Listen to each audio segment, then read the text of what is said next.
Praise the Lord. ஆண்டவராய் இயேசுவின் நாமத்தில் உங்களை வாழ்த்துகிறேன். தேவ கிருபை பிரசன்னம் உங்களோடு இருப்பதாக.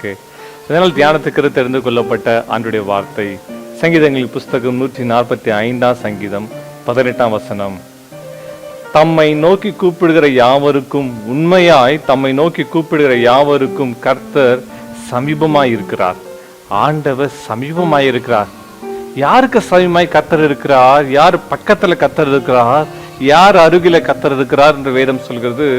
உண்மையாய் கர்த்தரை நோக்கி கூப்பிடுறவங்க, மகளே மகனே, நாம் கர்த்தரை நோக்கி கூப்பிடும்போது கர்த்தர் நம்ம சமீபமாய் நம் பக்கத்திலே நம்ம அருகிலே இருக்கிறார். நான் தினந்தோறும் கர்த்தரை நோக்கி கூப்பிடுறவர்களா இருக்கிறோமா? வேதம் சொல்லுகிறது, மோசே, சாமுவேல், எரேமியா, தானியேல் இவர்களெல்லாம் கர்த்தரை நோக்கி கூப்பிட்டார்களாம். தினந்தோறும் கர்த்தரை அண்டிக் கொண்டு கர்த்தரை சார்ந்து வாழ்ந்தார்களாம். பழைய ஏற்பாட்டு புதிய ஏற்பாட்டு பரிசுத்தவான்கள் ஆண்டவர் உறுதியாய் பற்றி கொண்டு அவரையே சார்ந்து வாழ்ந்தார்கள். இன்றைக்கு நம் வாழ்வில் நம்ம கர்த்தரை சார்ந்து இருக்கிறோமா? உண்மையாய் கர்த்தரை நோக்கி கூப்பிடுகிற யாவருக்கும், உண்மையாய் இன்னைக்கு உண்மையாய் கர்த்தரை நோக்கி கூப்பிடுறோமா? இன்னைக்கு ஜெபம் செய்கிறோம் என்று சொல்லி உண்மையாய் கர்த்தரை நோக்கி கூப்பிடுறோமா? நம்ம உள்ளத்துல, நம்முடைய உள்ளத்துல, நம்முடைய சிந்தையில் இருக்க வேண்டிய முக்கியமான ஒரு காரியம், நான் கர்த்தரை உண்மையாய் தேட வேண்டும். இன்னைக்கு எல்லாரும் ஜெபம் பண்றாங்க, நான் ஜெபம் பண்றேன். இன்னைக்கு எல்லாரும் வேதத்தை வாசிக்கிறாங்க, வேதம் வாசிக்கிறேன் என்று இல்லாம நான் உண்மையா கர்த்தரை தேடுறேன்.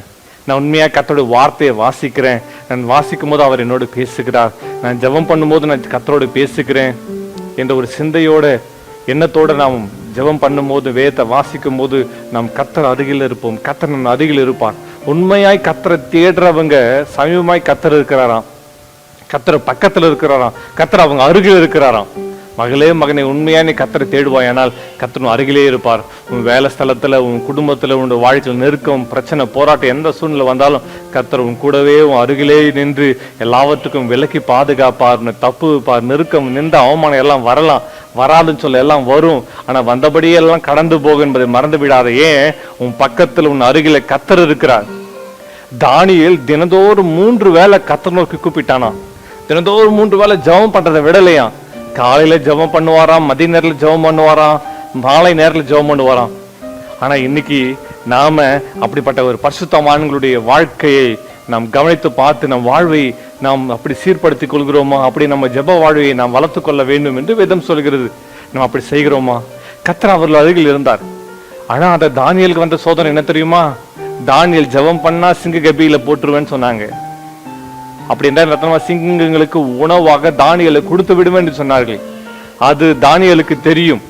ராஜா அப்படிப்பட்ட ஒரு சட்டத்தை ஏற்றி, ராஜா முத்திரை மோகத்தினால முத்திரை போடப்பட்டது. அப்படி ஒரு சட்டம், அது யாராலும் மாற்ற முடியாது. ஏன்? ராஜாவே நினைச்சாலும் மாற்ற முடியாத ஒரு சட்டம்.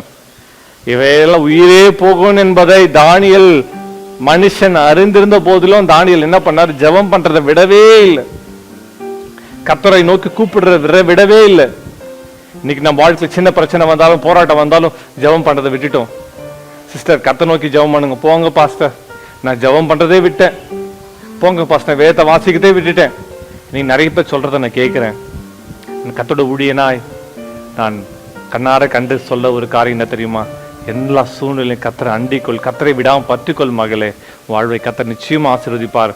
வாழ்வில கஷ்டம் இருக்கோ, நஷ்டம் இருக்கோ, பிரச்சனை இருக்கோ, போராட்டம் இருக்கோ, வெற்றி இருக்கோ, தோல்வி இருக்கோ, உயர்வு இருக்கோ, மேன்மை இருக்கோ, என்ன எல்லாமே வாழ்வில் வந்து போகும். எல்லாம் நிரந்தரம் அல்ல, எல்லாம் கடந்து போகக்கூடியது. ஆனா கர்த்தர் மட்டும்தான் மாறாதவர், நம்ம கூடவே இருக்கிறார். அந்த கர்த்தரை நோக்கி கூப்பிடு. தானியேல் அப்படிப்பட்ட ஒரு சூழ்நிலையும் தானியேல் ஜெபம் பண்றதை விடவே இல்லை. கர்த்தரை நோக்கி கூப்பிட்டு கொண்டே இருந்தார். தானியேலை கொண்டு போய் சிங்க கேபியில போட்டாங்க. ஆனா ஒரு சிங்கம் கூட தானியேல் கிட்ட வரல. அங்கேயும் தானியேல் தான் முன் செய்து வந்தபடியே அங்கேயும் ஜெபம் பண்ணாரு, கர்த்தரை துதிச்சாரு. கர்த்தர் எல்லா சிங்கங்களும் வாய்களை கட்டி போட்டார். தூதர்களின் ஊழியம் தானியேலுக்கு உண்டாயிற்று. யாரெல்லாம் தானியேல் மேல வீண் பழி சுமத்தினார்களோ அவர்கள் தான் அந்த சிங்கங்களுக்கு இரையானார்கள். தானியேலை ஆண்டவர் பாதுகாத்தார். மேன்மேலும் கர்த்தரை உயர்த்தினார். அவனுக்கு பொன்னும் பொருளும் செல்வமும் ஐஸ்வர்யமும் பேரும் புகழ் எல்லாம் கிடைத்தது. தானியேல் கர்த்தரை நோக்கி கூப்பிட்டார். மகளே மகனே, இருக்கிற இடத்துல கர்த்தரை நோக்கி கூப்பிடு. உன் வாழ்வை அவர் ஆசீர்வதித்து உன்னை மேன்மைப்படுத்தி உயர்த்தி கனப்படுத்துவார். கர்த்தரை நோக்கி கூப்பிடுவாயா? நீ கர்த்தரை நோக்கி கூப்பிடும் போது உன்னை உயர்த்தி மேன்மைப்படுத்தி கனப்படுத்துகிறவர் கர்த்தர் உண்டு. உண்மையாய் கர்த்தரை நோக்கி கூப்பிடு யாவருக்கும் கர்த்தர் சமீபமாய் இருக்கிறார். அவளை ஆசீர்வதிக்கிறார், அவளை உயர்த்துகிறார், மேன்மைப்படுத்துகிறார், விடுவிக்கிறார். வாழ்வில் வல்லமையான கிரியைகளை செய்வார். உடைக்கப்பட்டு நொந்து போன உள்ளத்தோடு இருக்கிறாயா மகளே?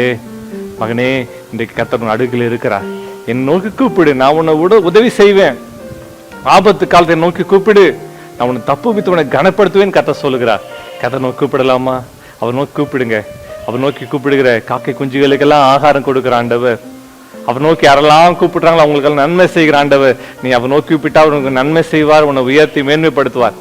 ஜெபம் பண்ணலாமா? அன்பின் பரலோக பிதாவே, இயேசுவின் நாமத்தினால இந்த நாள் தினதியானத்தில் இணைந்திருக்க எல்லா சகோதர சகோதரிகளை குடும்பங்களும் கரலை ஒப்பு கொடுத்து ஜெபிக்கிறேன். ஒருவரையும் ஆசீர்வதிங்க, பலப்படுத்துங்க. இவர் வாழ்வில நன்மைகள், கிருபைகள், உயர்வு, மேன்மை உண்டாகும்படி ஜெபிக்கிறேன். யாரெல்லாம் நோக்கி கூப்பிடுகிறார்களோ அவர்களுக்கு இந்த நாளில் ஒரு அற்புதம் செய்வீராக. ஆண்டவரே, ஒரு அதிசயம் செய்வீராக. இவர்கள் கண்ணீர்கள், துக்கங்கள், நிந்தைகள், அவமானங்கள் எல்லாம் மாறட்டும்.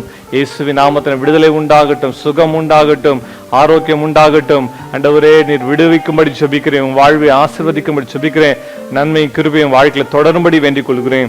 உண்மையாய் உண்மை நோக்கி கூப்பிடும் போது நீ விடுவிப்பேன்னு சொன்னீங்களா ஆண்டவரே, இல்லை விடுவிப்பீராக. இவள் சமயமாயிருந்து வாழ்வை ஆசீர்வதிக்கும்படி வேண்டிக் கொள்கிறேன். உடைய நல்ல நாம் மகிமைப்படட்டும், கிருபையின் கரம் தாங்கட்டும். இயேசுவின் நாமத்தில் ஜெபிக்கிறோம் பிதாவே. ஆமென், ஆமென். ஆண்டவராய் கர்த்தர் உங்கள் வாழ்வை ஆசீர்வதிப்பாராக, வல்லபெரும் காரியங்களை செய்வாராக. God bless you. Have a blessed day.